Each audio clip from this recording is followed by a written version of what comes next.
The Raptors head coaching search continues with a familiar face. The NBA all teams are announced, and the Phoenix Suns got bounced from the playoffs in embarrassing fashion once again. This is Hoop Talks.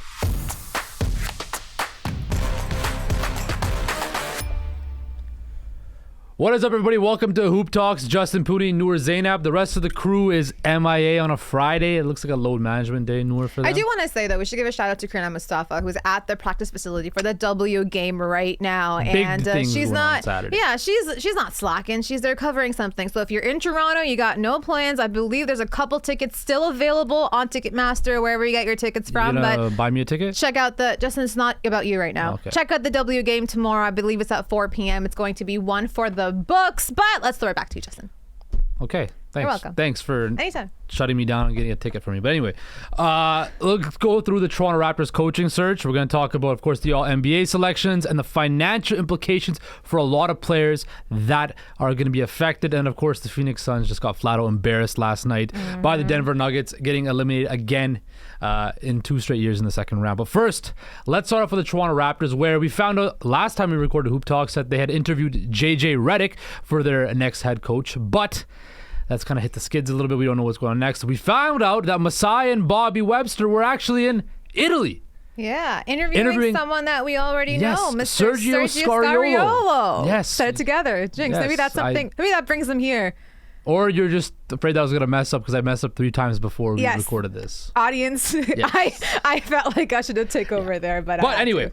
So yes, they went to go interview him in Italy at a place called the Majestic Hotel, which sounds very majestic. It was actually yesterday, the interview. Of course, Noor, he was the assistant coach for the Toronto Raptors from 2018 to 2021. He is the national coach for the Spanish team, NBA champion, won all across Europe.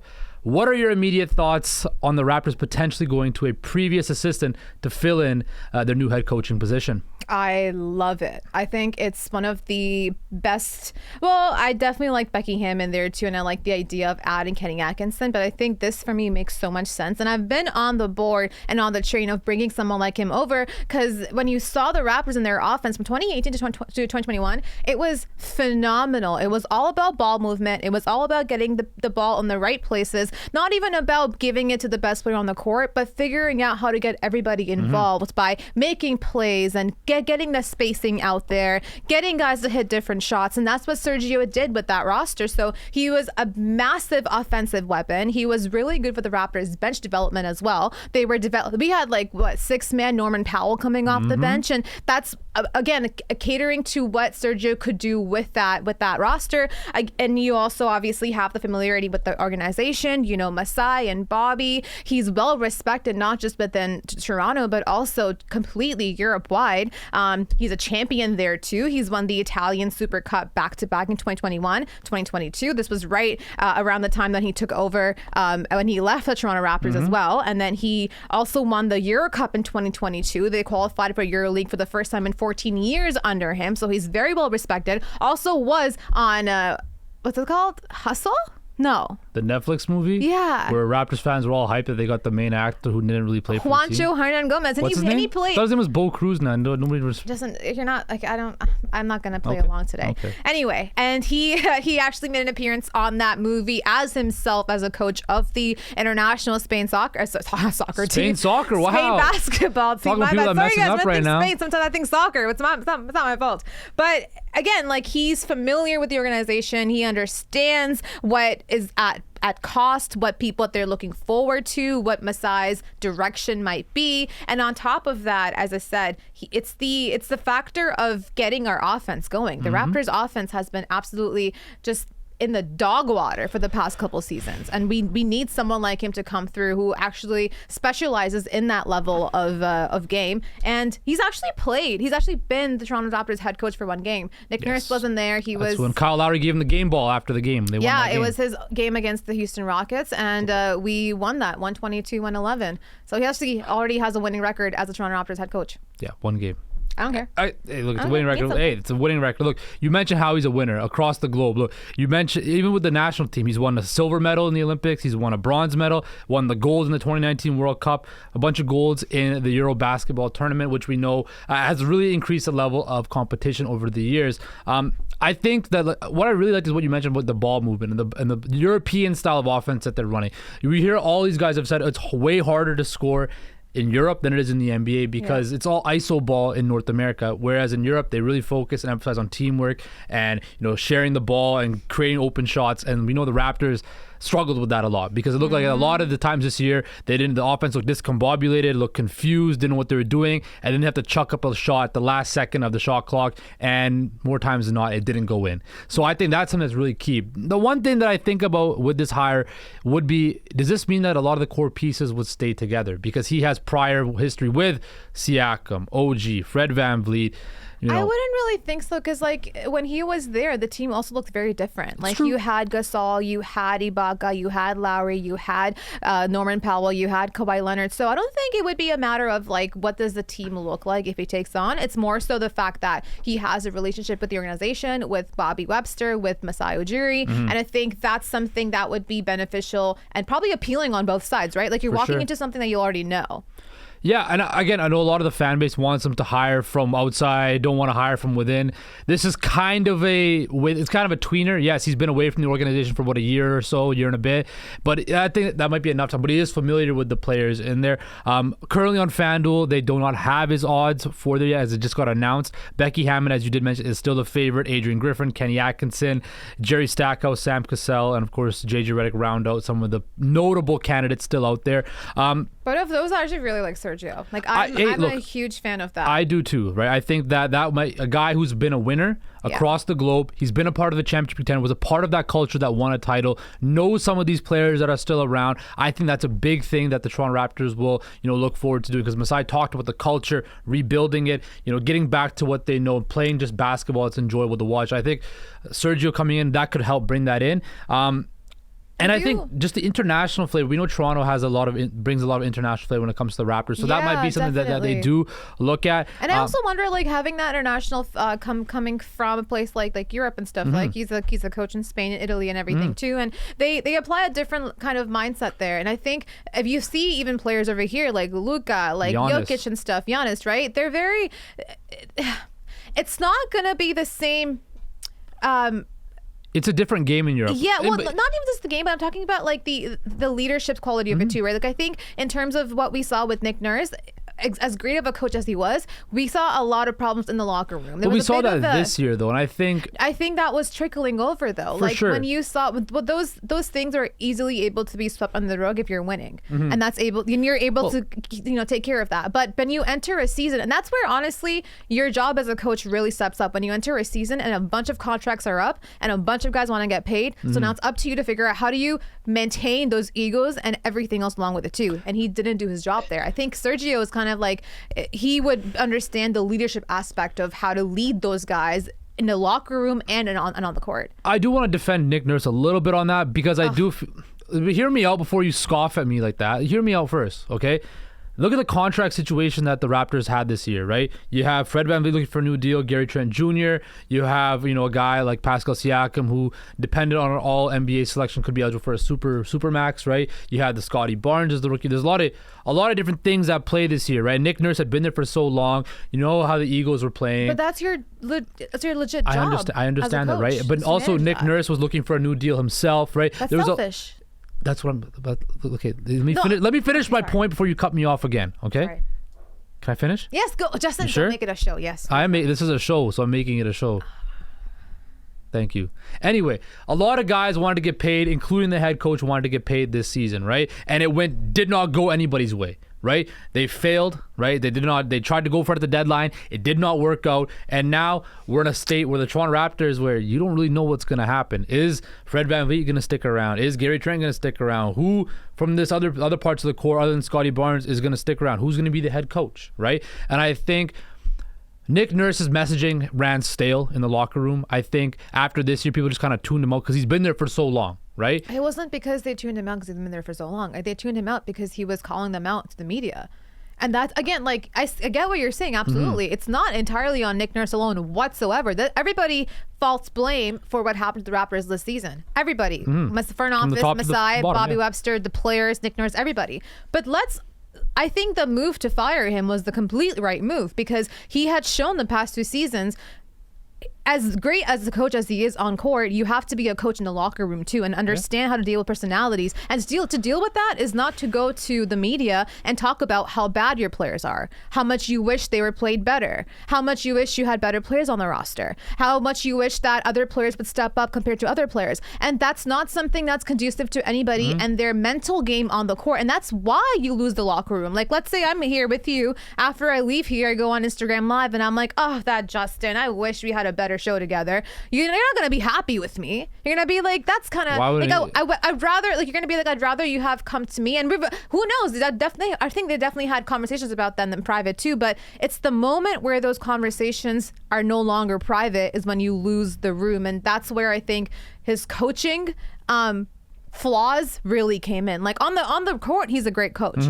On the locker room, that's a problem, and you got to be a good coach both ways. I think, look, it was time for the divorce. It was time for it to happen. They did it, right? And now we'll see what if they proceed forward with Sergio Scariolo or they go forward with somebody else. The one criteria I do have for the Raptors head coach is you got to have somebody who, like you mentioned, commands respect in the locker room and across the NBA. And gives respect. And again, it's a give and take, right? You said command, it's also give. Yeah, but you just love cutting me off today, don't you? I'm not cutting you off. Yes, I'm literally you're cutting me off. I'm talking to you through the conversation. Okay. It's a conversation that we're having. Anyway, Justin. let me finish with my point. You put you in the hosting chair, and now you feel like you run this place in Studio One. It's not even true. Not even a little bit. Continue. That's how I think. Producer Ellie is right. That's how I do think. Anyway. Continue. Let's go switch topics to the All-NBA selections that were announced, I believe, on Wednesday night, was it? And we haven't got a chance to talk about it. Of course, the All-NBA selections were announced.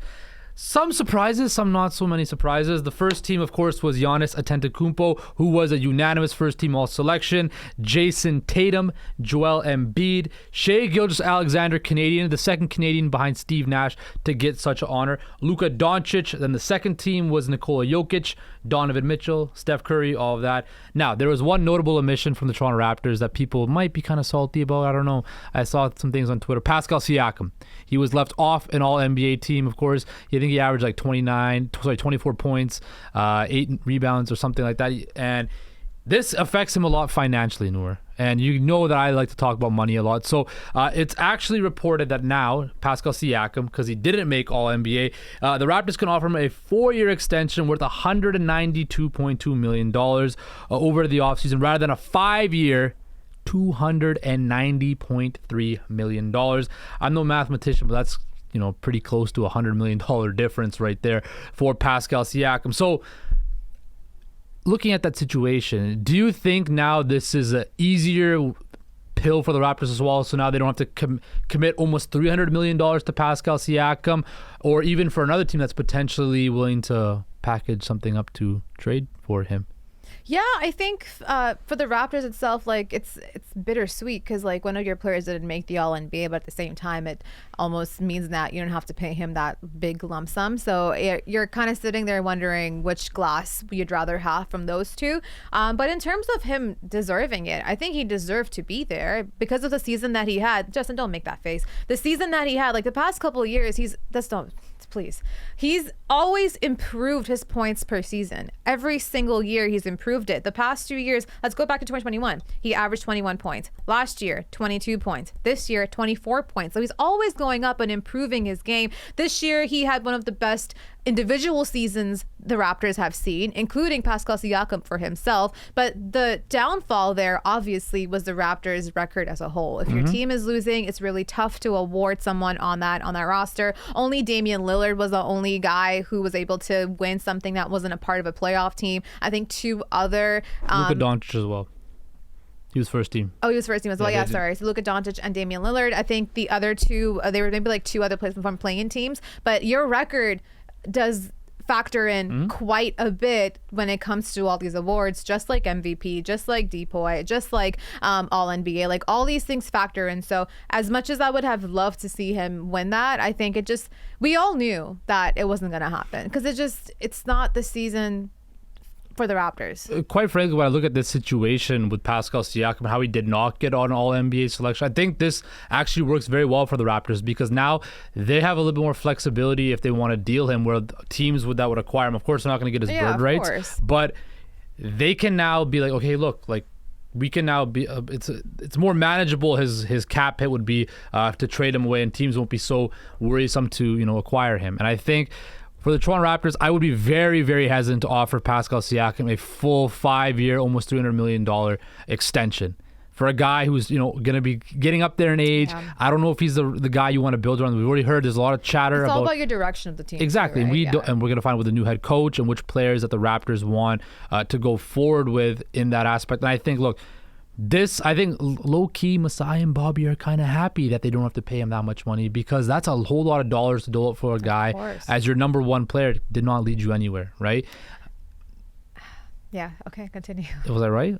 I'm not going to say yes or no. Continue. I'm just saying, look, the other thing I want to touch on is the Boston Celtics and their dynamic duo. And how now, since Jaylen Brown and Jason Tatum both made All-NBA first team and second team respectively, oh boy, they're in for a big payday. So according to Yahoo Sports, they're both eligible to sign supermax deals. Brown is eligible this summer, worth $295 million, where Tatum can sign a 5-year deal worth $318 million next season. Noor, that's like $613 million guaranteed. Now, they did win last night in a big game, Game 6. They were down. Jason Tatum was nowhere to be found until the fourth quarter, where he outscored the Philadelphia 76ers themselves. If they don't win this series against Philly and they lose in Game 7, are you willing to shoot out $600 million to these two players if they cannot get back to the finals and they lost the NBA championship last year to the Golden State Warriors? I think it's tough, because it's almost just like it's the playoff thing, right? Because in the regular season, they're able to do whatever they're doing. That's the reason why they're able to get All-NBA. Like, they're on fire. They're both able to produce 30, 20-point games at the same time. But for some reason in the playoffs, it's almost as if they alternate halves. They alternate games. If Jaylen Brown's going off in the first half, Jason Tatum will have 0 points, but then he'll come through in the fourth. So I don't think it's anything to do with their lack of talent. At this point, you also can't say they have to grow up, because they're at their peak right now, in my opinion. If anything, they have a couple years left there. So you're wondering how much deserving they could be for that money, right? Like, do you value the regular season or do you value the playoffs? Well, that's what I'm saying. Like, this team has been together for how many years? They've been to a bunch of Eastern Conference Finals, only one Finals appearance, and I think when I look at them, right, that's a whole lot of, and especially with the new luxury tax stuff coming in, you're going to be penalized even heavier now when it comes to spending over the cap. And I think that's a whole lot of money for a core that might have capped out last year, right? Which is the finals. And look, we've heard Jaylen Brown talk about how he doesn't really like being in Boston that much. The Boston crowd is still not very receptive to Jaylen Brown. Yeah, but see the Celtics, I see this Game 7 between the Celtics and 76ers being the pivot between whether, okay, we're going to go this way, right? Or, sorry, if we win, we'll see where it goes, how the playoffs finish. But if we lose, there's going to be some difficult decisions in Boston where we want to give them the money, right?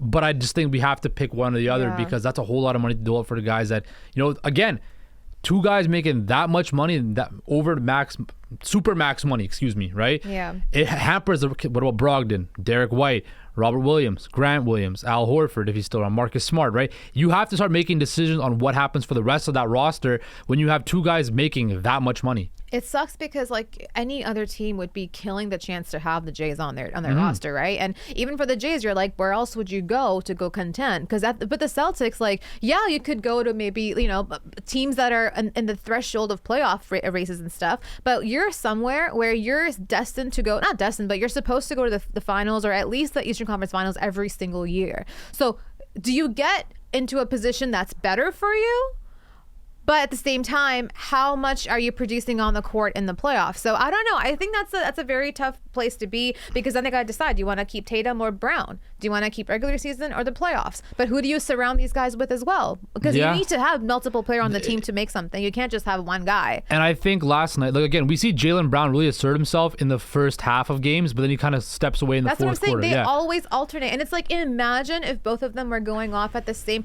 This series should have been over in max 5, had they both been going off. Think about it. Like, had Jason Tatum been playing the games that he plays, like in the second half, so throughout the whole entire game, this is an easy win for the Celtics. And they've been playing with their food the entire way through. But the problem is, when they're hitting their shots, they're not hitting them. When they're supposed to be getting the offense going, they're not doing anything. It's jack up threes, no plays, no movement, and it's a killer for any team trying to win something in the playoffs, especially against guys like James Harden and Embiid, who understand how to make their own shots and make you suffer if you can't make your shots. Absolutely, and I think we're gonna see what happens on Game 7 between these two teams and these two teams that are in very interesting positions. But let's finish off Hoop Talks talking about the Phoenix Suns. Oh boy. Embarrassing finish from the Phoenix Suns. They lost 125-100. It was pretty much over at halftime. I turned it off after halftime. I did not care to see it. Devin Booker didn't care to talk to the media. He left right away. Again, they were without DeAndre Ayton, without Chris Paul. The excuses are there. Devin Booker had, I think he had 12 points. KD had 23 points. Monty Williams did say that Devin Booker was dealing with something. I think when he fell in Game 5, his efficiency is so he's dealing with something. Maybe there was an injury there we don't know about.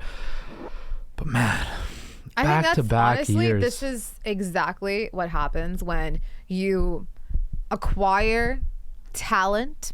But is this on Kevin Durant? Are you trying to put this on Kevin Durant right now? Am I saying it's on Kevin Durant? Okay. It's on the team itself. It's on the organization to go and gut your roster to get someone like Kevin Durant on your team. Now you're top 4 heavy, but which is fine in the playoffs, it's okay. But you gotta now stay healthy, and you're relying on 38-year-old Chris Paul to be healthy the entire series. You're relying on DeAndre Ayton, who has a history of injuries, to be healthy the entire series, and just not showing up. And also, if Chris Paul's not there, DeAndre Ayton is absolutely ineffective because he needs a competent point guard that knows how to feed DeAndre Ayton, because DeAndre Ayton can't do that on his own. Only Chris Paul can help Ayton be who Ayton is. Otherwise, it's not going to happen. So now you're looking at Kevin Durant and Devin Booker. Cam Payne had to come through and give you 30 points. When Cam Payne shoots 16 times a game, that's not good. Hey, but credit Cam Payne.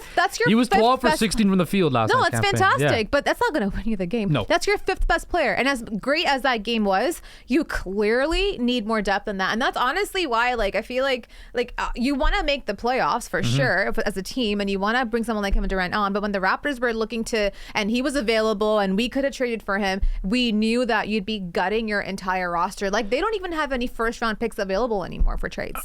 They gave away 4 and a pick. When I look at the Phoenix Suns, right? Yes, you talked about how they have no more to give with Cam Johnson, Mikal Bridges, first-round picks, all of that stuff. I think they had an out this year. This is kind of because Kevin Durant came in, he was injured, came back for the playoffs. The chemistry wasn't there. We saw flashes of him and Booker just lighting it up during this playoffs, right? Chris Paul's gone. He's out. And there's already reports coming out of Phoenix that they're going to actively shop Chris Paul. They're going to try to get rid of him. I see DeAndre Ayton. He must be gone with him. I think the Suns are going to try to trade DeAndre Ayton, right? I don't see a formula for the Phoenix Suns with DeAndre Ayton and Chris Paul back in the desert come September. I do not see it, right? They need to get another point guard in. And I honestly think Fred VanVleet is the perfect choice for the Phoenix Suns. I would love to see Fred VanVleet play with the Phoenix Suns. I think Fred VanVleet alongside Kevin Durant and Devin Booker would be an elite trio in the Western Conference. Yeah, but there's only one ball. And I know Fred VanVleet can't pass. But that's the thing. It puts Fred VanVleet in a position where, he has to play point guard, though. But here's the other thing, too. The defenses are going to be so focused on Booker and KD. That's going to leave Fred VanVleet with a lot of open shots. And we know when he's shooting and he gets open shots, he makes them more often than he misses them, But also, right? that's a really good defensive end for you, because he's one of the best point guard defenders in the league. So it definitely opens the room for you, but I think it helps you more defensively than they would realize, and that would be a big help, obviously. Yeah. I think it'd be. I see why it could be good. He's a shorter guard. Right? I think it just depends though. Like you're gonna need him to be consistent, and you need him to be a point guard first, so pass first. If you have guys like Kevin Durant and Devin Booker on your team, you're gonna have to learn to pass first and shoot first. I think, look, if the Phoenix Suns can get off Chris Paul's deal, I think he's making $30 million, whatever. And if they can get Fred VanVleet for a similar price range, a younger player with more term and more control, right? And we know that, Fred VanVleet is not as prickly as Chris Paul is. And I think that could be something that could really, and I think, I can't remember, Kevin Durant's spoken glowingly about Fred VanVleet's game before. I think Fred VanVleet is a well-respected player, across the many league circles. I think Fred VanVleet. But so wait, are you saying we got Chris Paul? No, I'm not saying that. I'm saying if the Suns can. Hold on. No, I didn't say that. I said if the Suns can offload Chris Paul's contract to somebody else. If I'm Masai, I'm not touching Chris Paul. No, right? you're not touching Chris Paul. But Fred VanVleet's a free agent, though, right? So that's what I'm saying. You can sign and trade him, though. You could. But then you don't want to get Chris Paul back. So that's what I'm saying. Like, I'm gonna say if they can find some sucker or some dummy team to, maybe the Rockets will take Chris Paul's salary on. I just don't see how the Raptors win that. Sorry, I was trying to. I was thinking from the Suns' point of view for the whole time, and I'm like, yeah, it's great for the Suns. I get it, but I'm like, we're gonna let him walk? No, you sign and trade his ass this summer if you're gonna let him walk before that. No. Okay, I'm saying Chris Paul. The Chris Paul thing is separate from Fred VanVleet. It's I know, two but separate things. you're talking in a world where like the Raptors just let him walk. Right? And I don't think the Raptors just let him walk. So, but if they sign a trade for him, they could bring on Chris Paul. Fred VanVleet's in control, though. He could be, he's like, I won't go to Phoenix regardless, right? And the Raptors, okay, can we do a sign and trade? If it doesn't work out, the sign and trade, right? Fred VanVleet But would you do a sign and trade with the Phoenix Suns who have no first round picks to offer either? That's a risk that Masai had to take by not trading anybody beforehand, right? Yeah, but then you can send him off to freaking, like, if you're doing that just to make the Suns better, you can send him off to the Magic. But they get can't. more stuff back. They can't. No, the Raptors can't send Fred VanVleet anywhere. Okay, yeah. Well, I mean, he decides where he wants to go, right? If he wants to go to Phoenix, he's going to Phoenix, right? Because he's a free agent. He's not under contract, right? If he wants to do the Raptors a solid and be like, hey, I'm gonna go to Phoenix. If you want to work out a sign and trade, work it out with Phoenix. If not, I'm just gonna go there. Right? And then that's the situation, right? Again, does that mean the Raptors might have to take on Chris Paul's salary and then buy him out, right? If I'm Masai, right? If I can get more assets from the Phoenix Suns, again, if but they only have they got look, I'm looking at the roster right now. If you could get, I don't know. There's actually you don't want there's nothing really. I'm looking at the roster right now. There's nothing really you would want. But what I'm saying is, right, if you could extract something out of the Phoenix Suns, right, in a sign and trade, then do it. But I just hope again, we're not GMs in the front office, but I think two things are for certain with the Phoenix Suns. Chris Paul's gone, and DeAndre Ayton, they're going to do whatever they can to get off of his deal because, quite frankly, he's been a bust. But they could be in a world where they let go of DeAndre Ayton but keep Chris Paul for maybe one more year. Because as you said, they haven't, I believe that too. I don't think it's fair, or maybe not fair, but I don't think, I think they've bought themselves one more year, the Phoenix Suns, with Kevin Durant, just because he was at it at the trade deadline, right? Chris Paul's always hurt, though. He's always hurt. Why would you, I would not want Chris Paul back because every time come playoff time, he's going to get hurt, right? I just wouldn't want him to go younger. And I think Fred VanVleet is the perfect fit. And I think DeAndre Ayton, I could totally see him in Dallas. I hope Fred VanVleet doesn't listen to this because I don't. Fred, listen to me. Don't put us in that position. Go to Fred, Phoenix. Please. Go to the desert. Go to Orlando. Let's bring Suggs. Why do you want Jalen Suggs? I want a point guard. I want a competent point guard. Defensive point guard, too. Come on now. Okay, whatever. Anyway, all of this stuff in the offseason will take place once the NBA finals have been announced. We're almost near the NBA finals. Almost near the conference finals. Should be announced. It's a month out, but yeah. Yeah, a couple weeks. Well, once these conference finals get finished, could be a couple Game 7s on Sunday. Yeah. We'll see if the Warriors and the Knicks can force Game 7s. We'll be back on Monday for another edition of Hoop Talks, where we break all the craziness for the Toronto Raptors and the NBA down. Take care.